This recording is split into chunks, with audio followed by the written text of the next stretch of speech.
आज हम एक और मजेदार कॉन्सेप्ट को यहाँ पर सीखेंगे।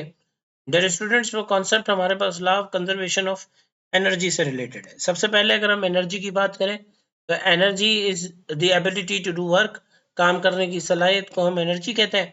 और law of conservation of energy state that energy neither be created nor be destroyed, it can change from one form to another form. Energy ना तो क्रिएट होती है ना डिस्ट्रॉय होती है, लेकिन एक फॉर्म से दूसरे फॉर्म में कन्वर्ट होती है। लाइक जैसे potential energy to kinetic energy, chemical energy to kinetic energy, इस तरीके से कन्वर्जन्स होते रहते हैं।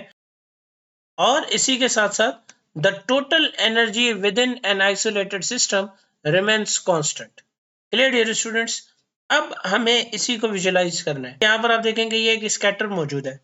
अब अगर मैं इसे इसकी फील्ड के अगेंस्ट एक सर्टेन हाइट पर लेकर जाऊं तो इट मीन्स कि मैंने work done against the field किया है। और जब मैं work done against the field करूंगा तो बॉडी के अंदर जो एनर्जी स्टोर होती है उसे हम पोटेंशियल एनर्जी कहते हैं। अब आप देखें कि जैसे जैसे हम सर्टेन एक हाइट पर पहुंचे हैं वैसे वैसे पोटेंशियल एनर्जी का जो पॉइंट है वो इंक्रीज हुआ है। अब जैसे ही मैं यहाँ से इसे रिलीज करूंगा तो ये जो पोटेंशियल एनर्जी है वो कन्वर्ट होगी काइनेटिक एनर्जी में।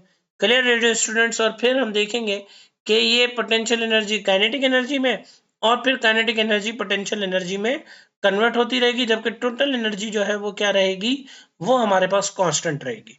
तो ये हमारे पास law of conservation of energy है, जिसमें हम आइसोलेटेड सिस्टम की बात कर रहे थे। अब आइसोलेटेड सिस्टम कौन सा सिस्टम होता है? वो सिस्टम होता है जिसमें कोई एक्सटर्नल फोर्स एक्ट ना कर रही हो। तो डियर स्टूडेंट्स, आपने देखा कि हमने law of conservation of energy को यहाँ पर विजुअलाइज किया और इसी के थ्रू हमारे पास लॉट ऑफ इसके एप्लीकेशंस भी हैं और इसी के साथ साथ इसके कुछ सर्टेन लिमिटेशंस भी हैं। अब आपने मुझे कमेंट सेक्शन में एटलीस्ट एक एप्लीकेशन और एक लिमिटेशन इसकी बतानी है। मिलते हैं नेक्स्ट की वीडियो में, तब तक के लिए अल्लाह हाफिज। Thank you so much.